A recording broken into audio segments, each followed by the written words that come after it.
नमस्कार, जय महाराष्ट्र. तर आपला आजचा जो व्हिडिओ आहे तो खूप महत्त्वाचा आहे.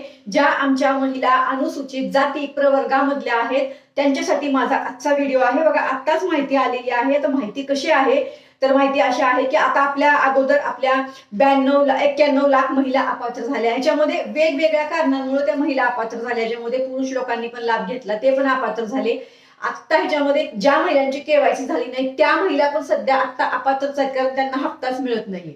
आता ती कधी केवायसी होईल, काय होईल ते बघू आपण. आता सध्या माहिती काय आहे तुमच्यासाठी ती सगळ्यात महत्वाचा विषय आहे. बघा, तुमच्या फॉर्मची पडताळणी होणार आहे. तुमच्या म्हणजे कोणाच्या?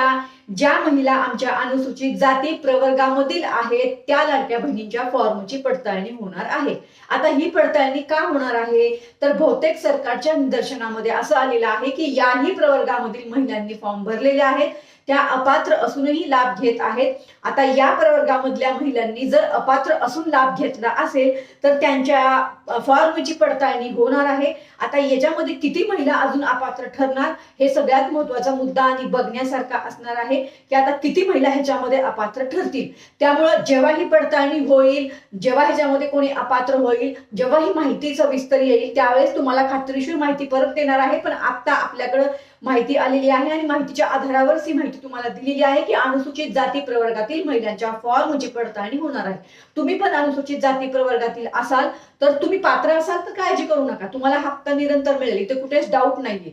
पण जर तुम्ही अपात्र असून लाभ घेतला असेल, तुम्ही निकषामध्ये बसत नाही तरी लाभ घेतला असेल, तर मात्र तुमचा फॉर्म, तुमच्या सर्वांच्या फॉर्मची पडताळणी जर झाली तर तिथे जर तुमचा फॉर्म अपात्र ठरला तर तुम्ही या योजनेच्या अंतर्गत बाहेर येणार आहात आणि तुम्हाला याचा लाभ मिळणार नाही. आलं का लक्षात? तर आपला आजचा व्हिडिओ काय होता, तर अनुसूचित जाती प्रवर्गातील महिलांच्या फॉर्मची पडताळणी होणार आहे. आता बघूया इथं किती महिला अपात्र ठरतात आणि पुढे काय माहिती येते ती. जशी आपल्याकडे खात्रीशीर माहिती येईल तशी तुम्हाला देणार आहे. आता माहितीच्या आधारावर ही माहिती तुम्हाला दिलेली आहे. तुम्ही अनुसूचित जाती प्रवर्गातील असाल तर कमेंट जरूर करा.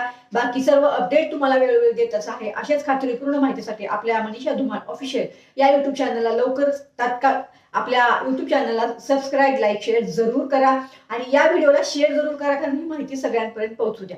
बघा, जेवढ्या महिला योजनेच्या अंतर्गत पात्र आहेत त्या सगळ्यांना लाभ मिळणार आहे, ते मला कुठेच डाऊट नाहीये. पण जर तुम्ही अपात्र असाल आणि लाभ घेतला असेल ना, तर मात्र मग तुमचा फॉर्म जो आहे तो अपात्र होईल. समजलं का तुम्हाला? चला तर मग परत भेटू. धन्यवाद. जय हिंद, जय महाराष्ट्र. चहा घेतल्यावर